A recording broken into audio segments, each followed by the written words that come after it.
Hello student, গতদিন আমরা দেখেছিলাম যে what is moment of inertia or rotational inertia, এবং আমরা জড়তার ভ্রামকের রিয়েল ফিল্ডটা নিয়েছিলাম যে জড়তার ভ্রামক জিনিসটা কি। ওকে, আজকে আমরা গতদিন যে যতটুকু ক্লাস করেছি তারপর থেকে শুরু করব। এখন প্রথমে আমরা যে জিনিসটা জানবো সেটা হচ্ছে আমাদের বইয়ে জড়তার ভ্রামকের যে ডেফিনেশনটা দেওয়া আছে সেটা জানবো। ওকে, কিন্তু মেন যে ফিল বা মেন যে বেসিক কনসেপ্ট সেটা কিন্তু আমরা গতদিন ক্লাসে কী করেছি, আলোচনা করেছি। ওকে, তাহলে আমরা গতদিন যেটা শিখেছি সেটা হচ্ছে জড়তার ভ্রামক I is equal to summation M I R I square. Okay, এর অর্থ হচ্ছে m1 r1 square plus m2 r2 square plus m3 r3 square plus dot dot dot, এভাবে কি হতে থাকবে, চলতেই থাকবে। আচ্ছা, তো এইখান থেকে আমাদের যে বই আছে বোর্ড বই, সে বোর্ড বইয়ে সংজ্ঞা দেওয়া আছে। সেটা হচ্ছে, দেখো কিভাবে, দেখো প্রত্যেকটা কণার ভর এবং ঘূর্ণন অক্ষ হতে কণাগুলোর দূরত্বের বর্গের গুণফলের সমষ্টি হচ্ছে কি জড়তার ভ্রামক। তাহলে আমরা জড়তার ভ্রামকে মানে এই ইকুয়েশন থেকে জড়তার ভ্রামকের যে ডেফিনেশন সেটা দিতে পারি এভাবে যে প্রত্যেকটি কণার ভর এবং ঘূর্ণন অক্ষ হতে কণাগুলোর দূরত্বের বর্গের স্কোয়ারের সমষ্টিকেই বলা হচ্ছে কি জড়তার ভ্রামক। অর্থাৎ প্রত্যেকটা কণার ভর এবং ঘূর্ণন অক্ষ হতে প্রত্যেকটা কণার দূরত্বের স্কোয়ারের গুণফলের যোগ হচ্ছে কি জড়তার ভ্রামক। তাহলে আমরা এটা লিখে ফেলছি, সেটা হচ্ছে যে একটি নির্দিষ্ট অক্ষের চারিদিকে ঘূর্ণায়মান দৃঢ় বস্তুর একটি নির্দিষ্ট অক্ষের চারিদিকে ঘূর্ণায়মান, একটি নির্দিষ্ট অক্ষের চারিদিকে ঘূর্ণায়মান দৃঢ় বস্তুর প্রত্যেকটি কণার ভর এবং ঘূর্ণন অক্ষ হতে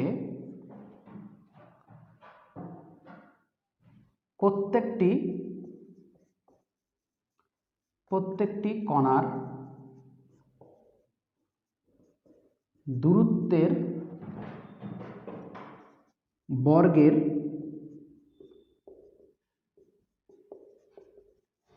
সমষ্টিকে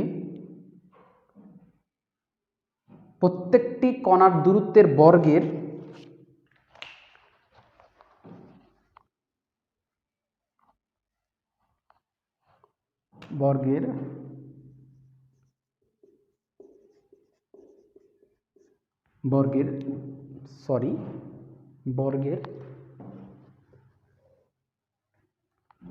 বর্গের গুণফলের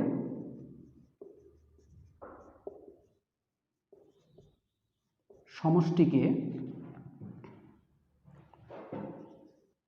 জড়তার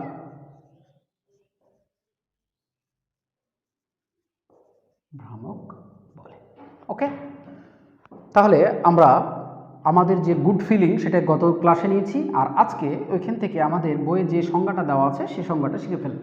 ওকে, আচ্ছা, এখন আমরা সবাই জানি যে এইখান থেকে আমরা কিন্তু জড়তার ভ্রামকের একক পাবো। দেখো এখানে জড়তার ভ্রামকের একক কত হবে, এটা হচ্ছে ভর কেজি, আর এটা হচ্ছে কি মিটার স্কোয়ার, অর্থাৎ জড়তার ভ্রামকের একক কিন্তু কেজি মিটার স্কোয়ার। এখন একটা প্রশ্ন,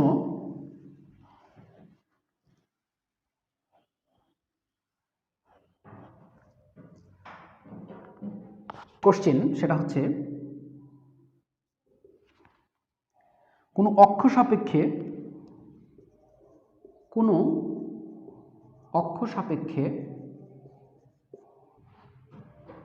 কোনো বস্তুর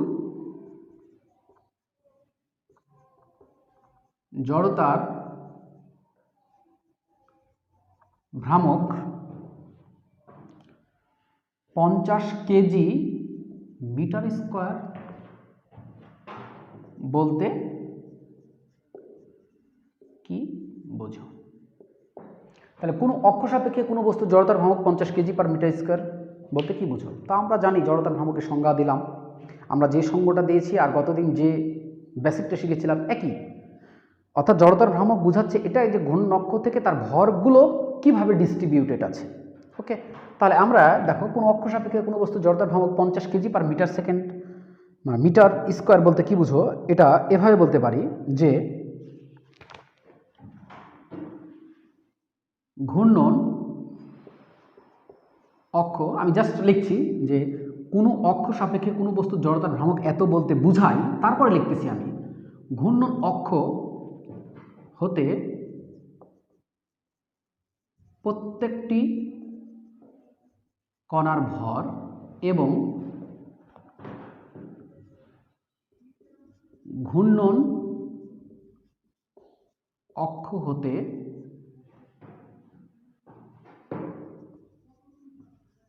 প্রত্যেকটি কণার দূরত্বের বর্গের গুণফলের সমষ্টি 50 KG meter square. That's enough. যদি এরকম প্রশ্ন আসে তাহলে এইভাবে অ্যান্সার করবা। ওকে, আচ্ছা, এখন আমরা এটা ম্যাথ করব। আমাদের ম্যাথ হচ্ছে এটা হচ্ছে ঘূর্ণন অক্ষ। এই ঘূর্ণন অক্ষ থেকে 1 মিটার দূরে আরেকটা কথা বলে নিই, আমাদের যে জড়তা ভ্রামক I equal to summation M I R I square আছে, এই আরটা হচ্ছে ঘূর্ণন অক্ষ থেকে প্রত্যেকটি কণার লম্ব দূরত্ব। আরটা হচ্ছে ঘূর্ণন অক্ষ থেকে প্রত্যেকটা কণার কি দূরত্ব? লম্ব দূরত্ব। এটা কিন্তু মাথায় রাখতে হবে। হ্যাঁ, তাহলে 1 মিটার দূরে একটা বস্তু আছে, এটা কত কেজি? 36 কেজি। ওকে, তারপরে 2 মিটার দূরে আর একটা ভর আছে, সেটা হচ্ছে 9 কেজি। এবার হচ্ছে 3 মিটার দূরে আর একটা ভর আছে, যেটা হচ্ছে কত? 4 কেজি। তো তোমাকে জিজ্ঞাসা করেছে এই ঘূর্ণন অক্ষের সাপেক্ষে প্রত্যেকটা বস্তুর জড়তার ভ্রামক কত? ওকে, তাহলে তুমি প্রথমে এই বস্তুর জড়তার ভ্রামক নির্ণয় করো। তাহলে এই বস্তুর জড়তার ভ্রামক আমরা জানি, জড়তার ভ্রামক I equal to summation M I R I square. Okay, এখন দেখো এই বস্তুটার ভর 36 কেজি আর কত মিটার দূরে আছে? 1 মিটার দূরে আছে। এখন ওই বস্তুটার কি কণার কথা বলেছে? কোনো কণার কথা বলেনি, জাস্ট বস্তুটার ভর বলে দিয়েছে আর ঘূর্ণন অক্ষ থেকে তার কি বলে দিয়েছে? দূরত্ব বলে দিয়েছে। তার মানে এইখানে তোমাকে বুঝে নিতে হবে, যেহেতু বস্তুটার ভর বলে দিয়েছে আর ঘূর্ণন অক্ষ থেকে তার দূরত্ব বলে দিয়েছে, অতএব ওই বস্তুর কণা বিবেচনা না করে ওই বস্তুকে একটা কি বিবেচনা করা হয়েছে? কণা বিবেচনা করা হয়েছে। ওকে, তাহলে এই বস্তুটা নিজে যদি একটা কণা হয় তাহলে তার জড়তার ভ্রামক কত? জাস্ট এম আর কি? আর স্কোয়ার। ওকে, তাহলে এম হচ্ছে কত? এম হচ্ছে 36 আর ওর দূরত্ব কত? 1। তাহলে কত হলো? 36 কেজি মিটার স্কোয়ার। ক্লিয়ার? ওকে, এবার দ্বিতীয় বস্তু সেম, শুধু খালি বস্তুর ভর দেওয়া আছে আর দূরত্ব দেওয়া আছে ঘূর্ণন অক্ষ থেকে। তো আমরা জানি সূত্র এটা, অর্থাৎ প্রত্যেকটা কণার ভর এবং দূরত্বের স্কোয়ার। কিন্তু এখানে কি কণা দেওয়া আছে? না। তার মানে বুঝতে নিতে হবে যে ওই বস্তুটাই একটা কণা হিসেবে কি করা হয়েছে? বিবেচনা করা হয়েছে। ওকে, তাহলে ওই বস্তুর যদি একটা কণা হিসেবে বিবেচনা করা হয় তাহলে এখানেও এম আর স্কোয়ার। এই ক্ষেত্রে এম হচ্ছে তোমার 9 আর আর হচ্ছে 2, তার 2 2 4, কত এখানে? 36 কেজি মিটার স্কোয়ার। ওকে, আবার I ইজুকাল টু তৃতীয় বস্তুর জন্য এম আর স্কোয়ার। এখানে এম হচ্ছে 4 কেজি আর আর হচ্ছে 3, তাহলে 3 3 কে 9, এটা হচ্ছে কত? 36 কেজি মিটার স্কোয়ার।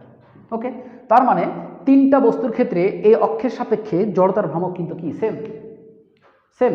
তো তোমাকে একটা জিনিস বলেছিলাম যে বস্তুর জড়তার ভ্রামক দুইটা জিনিসের উপর নির্ভর করে, একটা হচ্ছে ভর, আর ভরগুলো কীভাবে ডিস্ট্রিবিউট আছে তার উপর, এটা কিন্তু বলেছি আমি। তো দেখো এখানে ভর 36, ভর বেশি কিন্তু ঘূর্ণন অক্ষ থেকে দূরত্ব কত? 1 মিটার। এখানে ভর কম কিন্তু ঘূর্ণন অক্ষ থেকে দূরত্ব কি বেশি? এখানে ভর বেশি কিন্তু ঘূর্ণন অক্ষ থেকে দূরত্ব, ভর কি কম কিন্তু ঘূর্ণন অক্ষ থেকে দূরত্ব কি বেশি। এই কারণে তাদের ভর এবং ঘূর্ণন অক্ষ চেঞ্জ হওয়ার কারণে প্রত্যেকটারই দেখো কি আছে, সেম আছে। অর্থাৎ এই তিনটা বস্তুকে যদি এই অক্ষের সাপেক্ষে ঘোরাও তুমি একইভাবে ঘোরাতে পারবা, কোনোটাতে বেশি কষ্ট অনুভব করবা না, কোনোটাতে কম কষ্ট অনুভব করবা না। ওকে ওকে, তো এইটা হচ্ছে আমার জড়তার ভ্রামকের একটা সিম্পল প্রবলেম গেল। আমরা আরও কঠিন কঠিন প্রবলেমে আসব। এখন মেন যে জিনিসটা করবো আমরা সেটা হচ্ছে এবার আমরা অরিজিনাল টপিকে আসব। এটা সিম্পল ম্যাথ করলাম। অরিজিনাল টপিকস বলতে কি বোঝাচ্ছে যে আমরা কিভাবে জড়তার ভ্রামক কি করতে পারি, নির্ণয় করতে পারি। কিভাবে আমরা জড়তার ভ্রামক কি করতে পারি, নির্ণয় করতে পারি, এটা আমরা কি করব দেখব। ওকে, জড়তার ভ্রামকটা কিভাবে নির্ণয় করতে পারি এটা দেখব। আচ্ছা, তাহলে আমরা টপিক দিই জড়তার ভ্রামক নির্ণয়।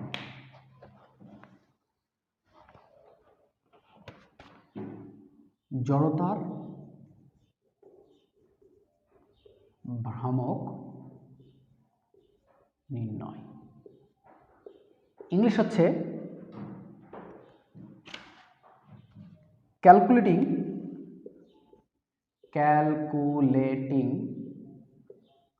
the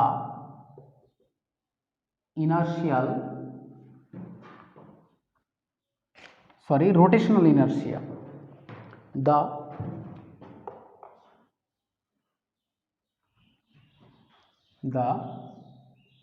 rotational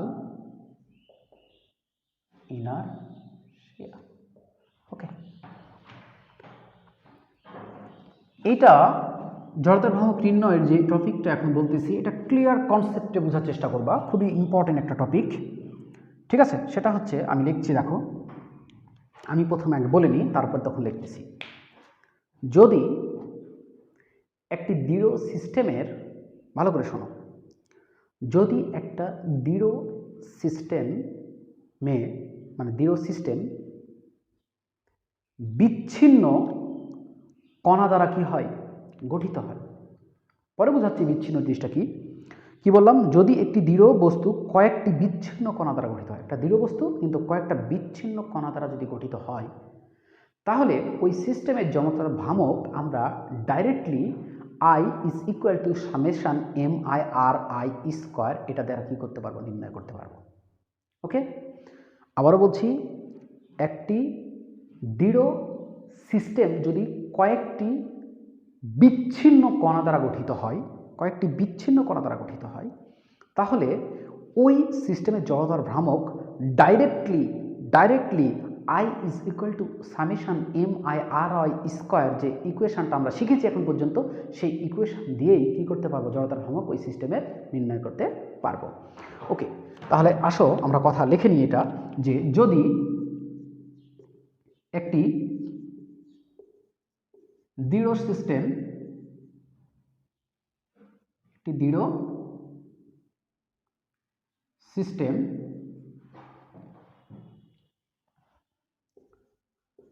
কয়েকটি পৃথক বা বিচ্ছিন্ন কণা দ্বারা গঠিত হয়, তবে ওই সিস্টেমের জড়তার ভ্রামক সরাসরি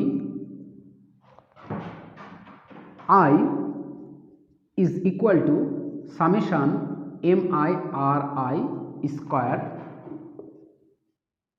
সমীকরণ প্রয়োগ করে নির্ণয় করা যাবে। ওকে, এখন তোমার বুঝতে এটা সমস্যা হতে পারে যে একটা দৃঢ় সিস্টেম কয়েকটি পৃথক বা বিচ্ছিন্ন কণা দ্বারা গঠিত, এটা কেমন কথা? ওকে, বুঝাচ্ছি। ধরে নাও এটা একটা দণ্ড, এই দণ্ডের এই মাথায় একটা ভর যুক্ত করা আছে m1 ভর, আর এই মাথায় একটা ভর যুক্ত করা আছে, এটা হচ্ছে কত? m2। ঠিক আছে, দিয়ে বলছে এই অক্ষের সাপেক্ষে এই অক্ষের সাপেক্ষে এই যে দণ্ড আছে, এই দণ্ডের বা এই সিস্টেমের জড়তার ভ্রামক বের করো যেখানে দণ্ডের ভর নগণ্য। আমার কথা বুঝতে পেরেছ? আবার বলছি, দেখো এই যে দণ্ড আছে, এই দণ্ডের এই প্রান্তে m ভর যুক্ত আছে, m1 ভর, আর এই প্রান্তে m2 ভর যুক্ত আছে। দিয়ে বলছে এই সিস্টেমের জড়তার ভ্রামক নির্ণয় করো যেখানে দণ্ডের ভরটা কি? নগণ্য। আর এই কথা দ্বারা বোঝাচ্ছে যে এই পুরাটা একটা সিস্টেম, কিন্তু এই সিস্টেমের মধ্যে দেখো দণ্ডের এই কণাগুলোও কিন্তু সিস্টেমের কণা, কিন্তু নগণ্য ভর বলার মাধ্যমে এই কণাগুলোকে কি দেওয়া হয়েছে? বাদ দেওয়া হয়েছে। তার মানে দণ্ডের মধ্যে শুধু দুইটা কণাকেই কনসিডার করা হয়েছে। সে কণাটা কত? এই যে m1 ভর আর কত ভর? m2 ভর। তাহলে এই সিস্টেমটা কয়টা কণা দ্বারা গঠিত হলো? দুইটা কণা দ্বারা গঠিত, m1 আর m2। এবং m1 আর m2 দেখো কাছাকাছি নাই, কোথায় আছে? দূরে দূরে আছে, পৃথক আছে। তার মানে এটা হচ্ছে যে একটা দৃঢ় সিস্টেম কিন্তু বিচ্ছিন্ন বা পৃথক কণা দ্বারা কি গঠিত। তো এরকম যদি কেস থাকে তাহলে ডাইরেক্টলি আমরা এই সূত্র প্রয়োগ করে এরকম সিস্টেমের কি করতে পারবো? জড়তার ভ্রামক নির্ণয় করতে পারবো। কিভাবে? এই অক্ষের সাপেক্ষে প্রথমে এই কণার বের করব, তারপরে এই অক্ষের সাপেক্ষে এই কণার বের করব। কারণ এর অর্থই তো হচ্ছে সামেশন mi/ri স্কয়ার, অর্থই হচ্ছে প্রত্যেকটা কণার জড়তার ভ্রামক বের করে করে কি করা? যোগ করা। তাহলে এই সিস্টেমে কণা আছে কয়টা? দুইটা, একটা হচ্ছে m1 আর একটা হচ্ছে কত? m2। তাহলে দুইটা কণার জড়তার ভ্রামক আমি বের করবো, কি করব? যোগ করব। কিন্তু দেখো এই সিস্টেম কিন্তু দণ্ড সহ কিন্তু সিস্টেম, কিন্তু দণ্ডের বাকি যে কণাগুলো ছিল সেগুলোকে নগণ্য ধরা হয়েছে বা গণ্য করা হয়নি। তার মানে কি? এই সিস্টেমটা পৃথক বা বিচ্ছিন্ন কয়েকটা কণা দ্বারা কি গঠিত। মাথার মধ্যে ঢুকেছে? ঢুকেছে। ওকে, তো এই ধরনের আমরা অঙ্ক করব এখন। তাহলে এই জিনিসটা বোঝা গেছে না? জানি বোঝা গেছে। তাহলে আসো এই ধরনের কয়েকটা অঙ্ক করি, তাহলে বিষয়টা আমাদের কাছে আরও কি হবে? ক্লিয়ার হবে। ওকে, তাহলে আমাদের ফার্স্ট যে ম্যাথ সেটা হচ্ছে কি? ম্যাথ একটি হালকা এল দৈর্ঘ্যের দণ্ডের একটি হালকা এল দৈর্ঘ্যের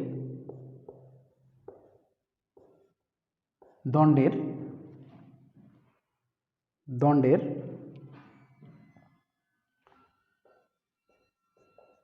দুই প্রান্তে m1 ও m2 ভর আছে।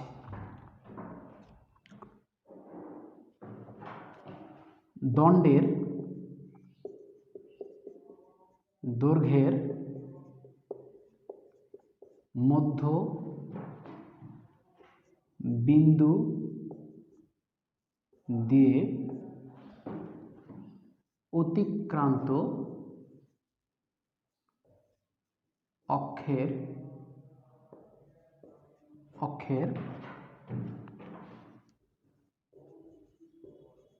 সাপেক্ষে সিস্টেমটির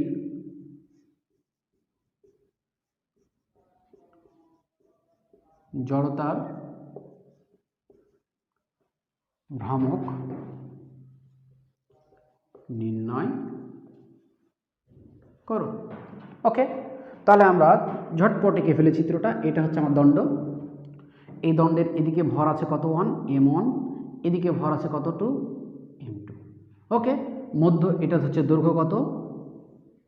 দৈর্ঘ্য হচ্ছে l, আর মাঝখানে যে বিন্দু, এই বিন্দু হচ্ছে না, এই রেখাটা হচ্ছে অক্ষ, ঘূর্ণন অক্ষ।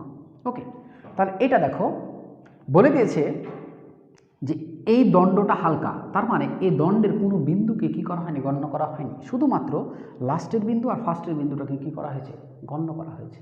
তার মানে এই সিস্টেমটা পৃথক দুইটা কণার সমন্বয়ে কি গঠিত। তাহলে আমরা কি করব, প্রথমে এই অক্ষের সাপেক্ষে এই কণার জড়তার ভ্রামক বের করব, তারপরে এই অক্ষের সাপেক্ষে এই কণার কি করব, জড়তার ভ্রামক কি করব, বের করব। তো এই দুটো যোগ করে দিলেই এই সিস্টেমে জড়তার ভ্রামক কি হয়ে যাবে, বের হয়ে যাবে। তো আসো প্রথমে M1 কণার, তাহলে M1 কণার জড়তার ভ্রামক I is equal two M1 কণার ভর কত, M1, আর ঘূর্ণন অক্ষ হতে দূরত্ব কত, দেখো এটা যদি পুরোটা L হয় তাহলে কি এটুকু L/2, এটুকু হচ্ছে L/2, তাহলে L/2 স্কোয়ার, তাহলে L/2 কি করো, স্কোয়ার। তাহলে এটা কত হবে, M1 L square divide by কত, 4। অনুরূপভাবে যদি M2 ভরের জন্য আমি জড়তার ভ্রামক বের করি, তাহলে M2 ভরের জন্য জড়তার ভ্রামক হবে I is equal two M2 L2 L/2 square. ঠিক আছে, তাহলে সমান হতো কত, M2 L square divide by কত, 4। এখন টোটাল এই সিস্টেমে জড়তার ভ্রামক কত হবে, I ইজ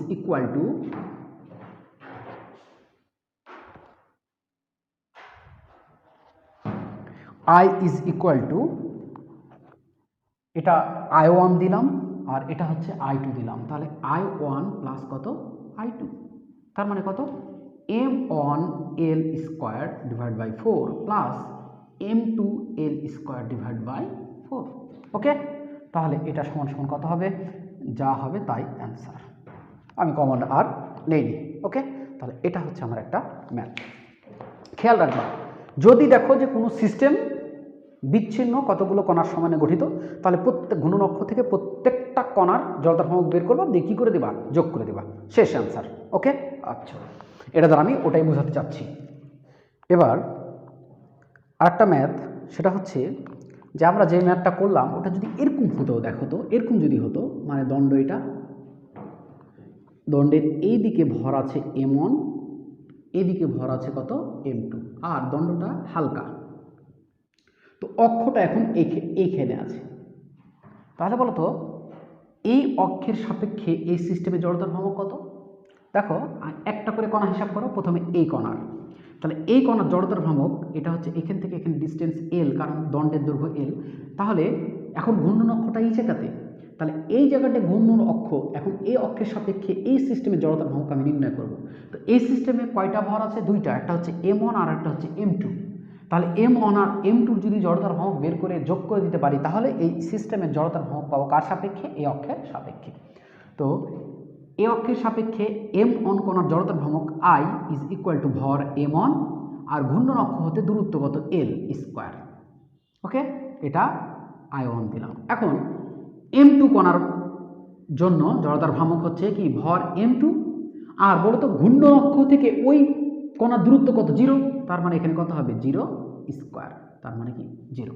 তার মানে এখন জড়তার ভ্রামক হবে, টোটাল জড়তার ভ্রামক I is equal two I1 plus কত, I2 সমান কত, M1 L স্কোয়ার। ওকে, অতএব যে কোনো ধরনের থাকুক প্রশ্ন, তোমার কোনো টেনশন করার দরকার নাই, রিল্যাক্সে যেটা বললাম সেই অনুযায়ী করবা, হয়ে যাবে। ওকে, আচ্ছা, এবার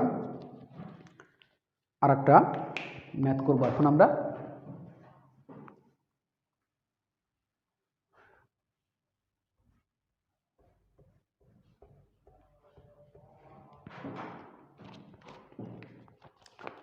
ম্যাথটা হচ্ছে একটি সমবাহু ত্রিভুজের প্রত্যেক বাহুর দৈর্ঘ্য L, ত্রিভুজটির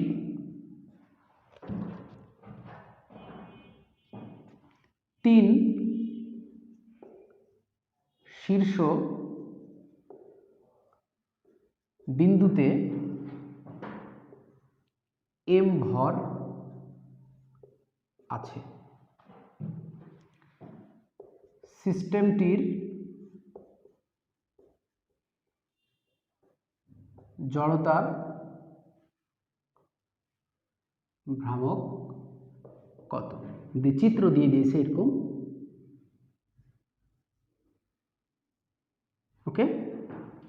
এটা হচ্ছে অক্ষ, এটা হচ্ছে X Y Y dash Y অক্ষ। ওকে, এটা হচ্ছে এ বিন্দু, এটা হচ্ছে বি বিন্দু, এটা হচ্ছে সি বিন্দু। এখানে আছে এম ভর, এইখানে আছে এম ভর, এইখানে আছে এম ভর। তার মানে এই ত্রিভুজের এই বাহুগুলোর বিন্দুগুলোর ভরকে কনসিডার করা হয়নি। এই ত্রিভুজের এই সিস্টেমের কয়টা ভর নিয়ে গঠিত? তিনটা ভর। একটা হচ্ছে এ বিন্দুর ভর, একটা এ বিন্দুর ভর, একটা এ বিন্দুর ভর। তার মানে কি সেম কন্ডিশন। তার মানে এই ভরের জন্য জড়তার ভ্রামক বের করতে হবে, এই ভরের জন্য জড়তার ভ্রামক বের করতে হবে, এই ভরের জন্য জড়তার ভ্রামক বের করতে হবে। তো তিনটা কি করতে হবে? যোগ করতে হবে। ওকে, তিনটা কি করতে হবে? যোগ করতে হবে। তাহলে আমরা আমাদের কাঙ্ক্ষিত ফলাফলটা কি হবে? পেয়ে যাব। তাহলে আসো এখন আমরা নির্ণয় করে ফেলি। প্রথমে এইটা, এই সি বিন্দুর জন্য। আচ্ছা, সি বিন্দুর জন্য জড়তার ভ্রামক, সি বিন্দুর জন্য জড়তার ভ্রামককে আমি আইসি দিচ্ছি, আইসি। তাহলে সি বিন্দুতে ভর কত? এম। ঘূর্ণন অক্ষ থেকে সি বিন্দুর দূরত্ব কত? যেহেতু দৈর্ঘ্য এল এগুলো, তাহলে কত? প্রত্যেকটা বাহু এল, তাহলে এল, তার মানে এল স্কোয়ার। ওকে, এবার বি বিন্দু, বি বিন্দুতে জড়তার ভ্রামক I B is equal to, ভর হচ্ছে এম, ঘূর্ণন অক্ষ থেকে এর দূরত্ব দেখো, এই দূরত্ব, আর এটা মানে কত? Half L. এটুক দূরত্ব কত? Half L. তাহলে কত? হাফ এল মানে কি? এল স্কোয়ার ডিভাইড বাই কত? 4। তার মানে M L square divide by কত? 4। এখন এ বিন্দুতে যে ভর আছে তার জন্য জড়তার ভ্রামক যেটা হবে সেটা হচ্ছে দেখো এম, আর এ বিন্দু থেকে ঘূর্ণন অক্ষের দূরত্ব ওই বরাবরই, তার মানে কত? 0। তার মানে টোটাল আমার জড়তার ভ্রামক I is equal to M L square plus M L square divide by 4 is equal to five M L square divide by, this is the answer. Okay, এটা হচ্ছে আমার অ্যান্সার। তো এরকম আরও প্রবলেম থাকতে পারে। আমি তোমাদের করালাম দুইটা ম্যাথ। এই দুটা ম্যাথ যদি বুঝতে পারো, যেখান থেকে যেভাবে দিক না কেন এই বেসিকের আন্ডারে তুমি পারবে। ওকে, এখন আমরা আর একটা জায়গাতে চলে যাই। আমরা কিন্তু যে টপিকটা করছি ওই টপিকের মধ্যে আছে ক্যালকুলেটিং দ্য রোটেশনাল ইনার্শিয়া। এবার আসো আমরা দেখি যে যদি একটা বস্তু, দৃঢ় বস্তু অসংখ্য কণার সমন্বয়ে গঠিত হয় এবং ওই কণাগুলো পৃথক না, পরস্পর কি সংযুক্ত, তাহলে কোন সূত্র অ্যাপ্লাই করব? I is equal to summation M I R square, না অন্য কিছু? ওকে, তো ওটাই আমরা এখন দেখব।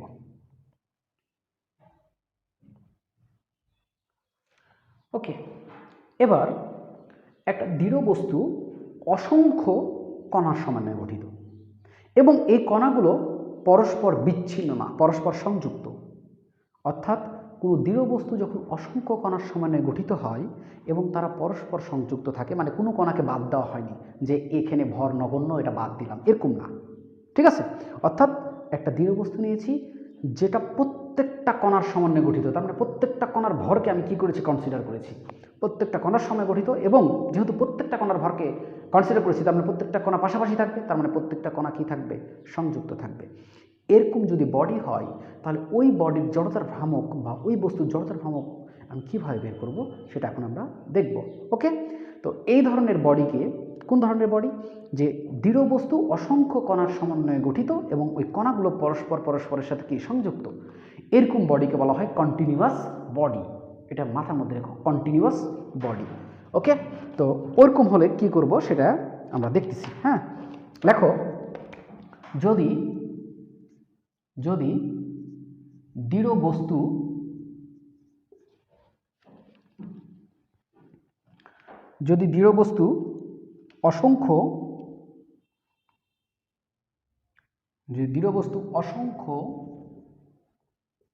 অসংখ্য কণার সমন্বয়ে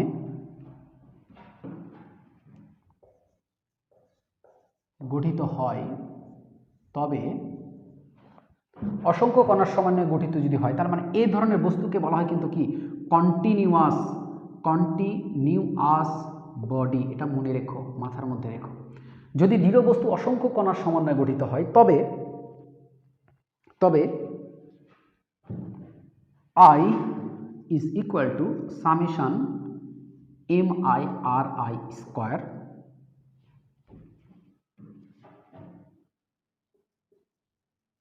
সমীকরণ দ্বারা বস্তুর জড়তার ভ্রামক নির্ণয় করা অনেক কঠিন। কারণ একটা যখন দৃঢ় বস্তু তুমি নিবা, আর ওই দৃঢ় বস্তুর সকল কণাকে যখন কনসিডার করবা, তখন বলতো কোটি কোটি কণা আছে। তাহলে এখন কোটি কোটি কণার তুমি যদি জড়তার ভ্রামক বের করো আর যোগ করো, জড়তার ভ্রামক বের করো আর যোগ করো, তাহলে তোমাকে কম্পিউটার হতে হবে। ঠিক আছে, তোমাকে কম্পিউটার হতে হবে, কারণ এই কাজটা কে পারবে? কম্পিউটার পারবে। ওই কারণে লিখেছি, দেখো, এত সমীকরণ দ্বারা বস্তু জড়তার ভ্রামক নির্ণয় করা অনেক অনেক কঠিন। অর্থাৎ এটা দ্বারাও নির্ণয় করা যাবে, কিন্তু এইটা করবে কে? কম্পিউটার।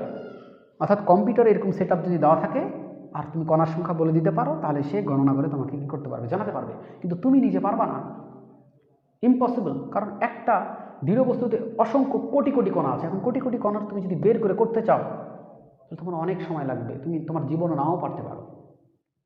ওকে, তাহলে এটার জন্য ব্যবস্থা কি? এটার জন্য ব্যবস্থা হচ্ছে কি, যে এক্ষেত্রে I is equal to summation MIRI square এর পরিবর্তে আমরা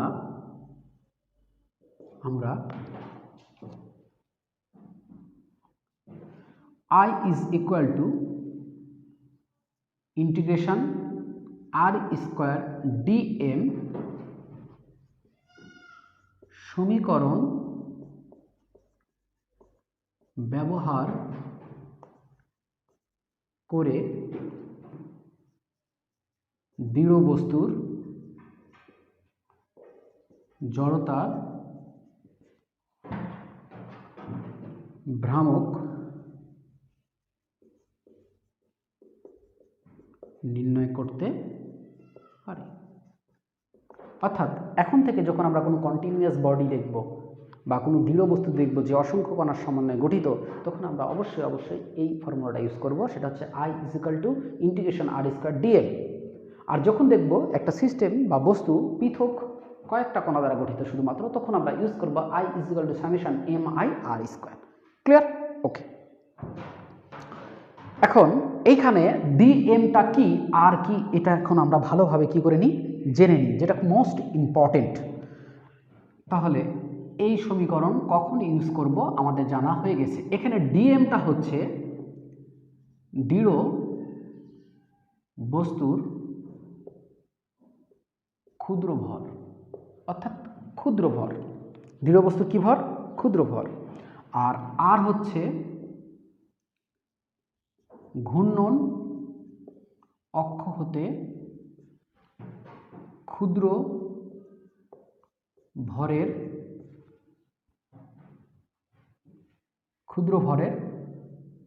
লম্ব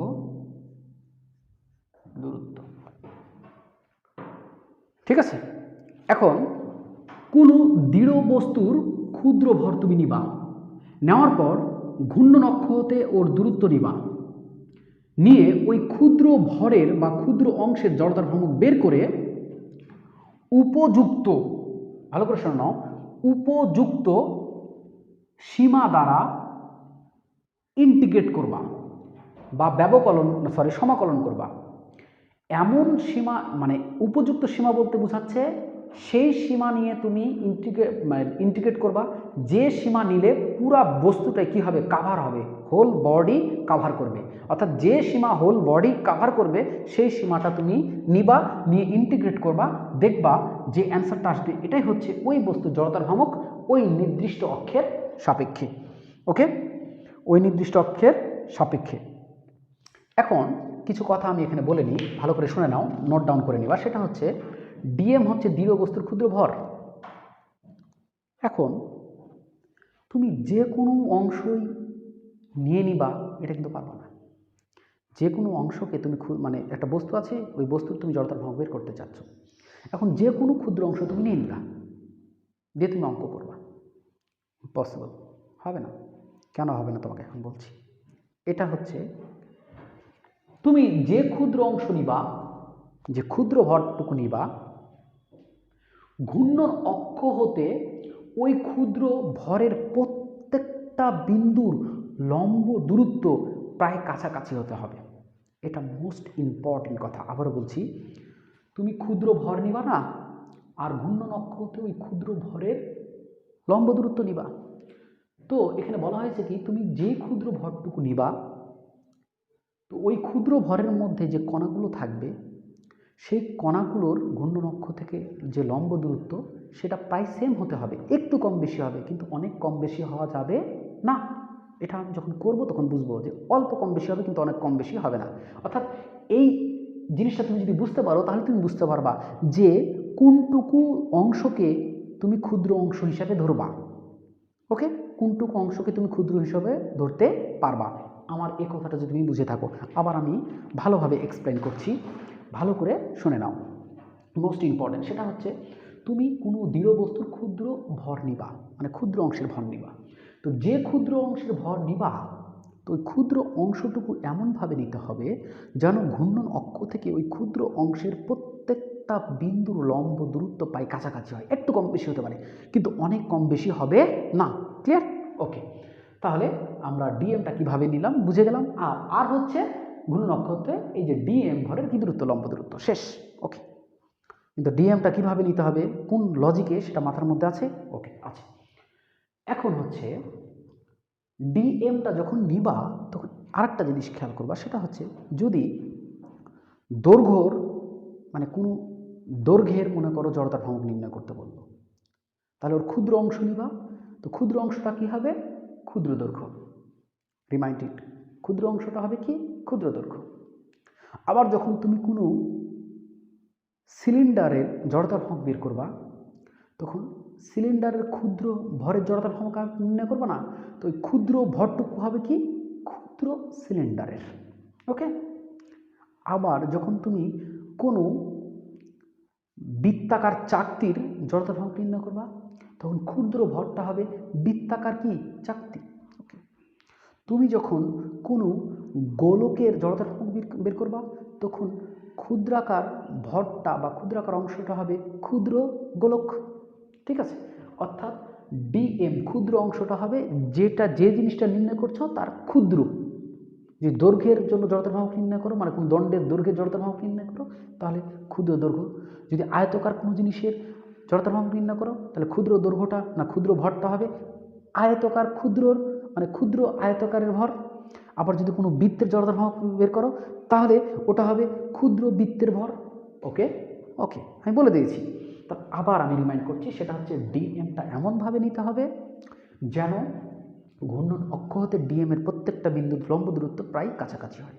আরেকটা জিনিস মাথায় রাখতে হবে, ডিএম অর্থাৎ যে ক্ষুদ্র অংশ নিব, ওই ক্ষুদ্র অংশটা এমনভাবে নিব যার বের করছি তার যেন ক্ষুদ্র হয়। অর্থাৎ সিলিন্ডারে যদি বের করি, তাহলে যে ক্ষুদ্র অংশটা নেব ওই ক্ষুদ্র অংশটা ক্ষুদ্র সিলিন্ডার হবে। ওকে ওকে, আর বাকিগুলো সেম। এখন এগুলো প্র্যাকটিস করলে একবারে উড়ে যাবে। ওকে, থ্যাংক ইউ, দেখতে থাকো।